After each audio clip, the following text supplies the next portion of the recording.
ギリス車のバルブスプリングは結構へたりやすいんで、イ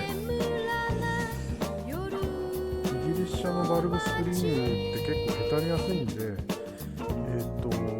自由帳を長くないんで変えちゃいます。これを、抜きそうなんで全部で4回。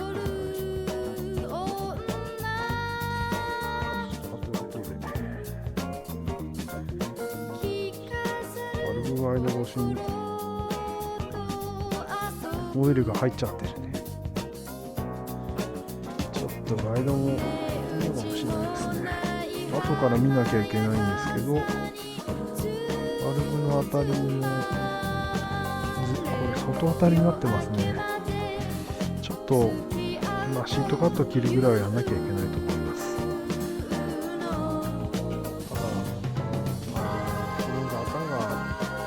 かどうかはまた別の話なので、この型で良ければ型がないと見るとこ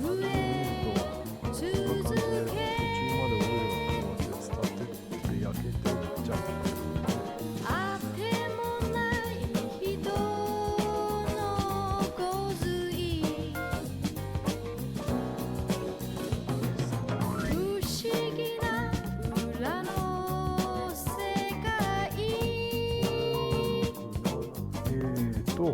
バルブを外しました。それでメートルの数字がちょっと汚れてるんですけど、バルブステム系のヘリはそんなになくて、どっちかというとやっぱインテーク側の方が良好な数字が出てます。型も半分ぐらいですし、ただエキゾースト外側に当たってるなっていう気持ちですね。当たりの幅ははないんだけど、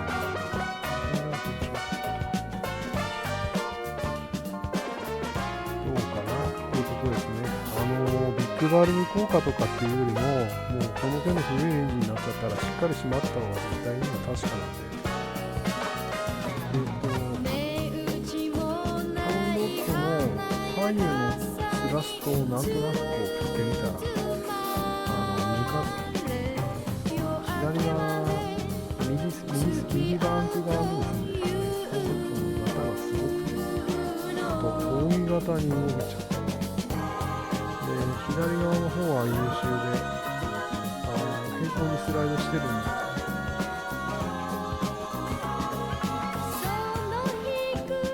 型がないとピストンが中心に来ないんで焼き付いちゃうんですけど、だから型は必ずエンジンにとっては必要なんですけど、よくこれで走ってたな。やっぱ腰下を開けなきゃいけないかなっていうんで、クランクケースを外す。クランクケース You should pull out the crankcase, just keep parallel. Oh. 外れました。こんな感じで外れます。ちょっと平行が出た瞬間にスポンとうまく取れるんで、粘り強く外してください。こんな感じでまんべんなくケースを温めておきます。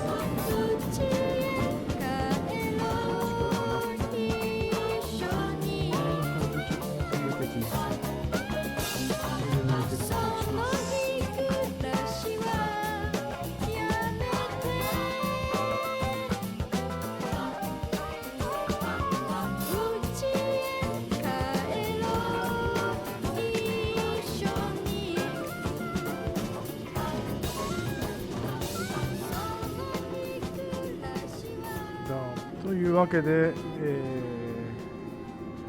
ランクケースとクランクシャフトと、準備できたんで、これで部品の選定ができましたね。結局腰上だけで済むかなと思ったんですけど、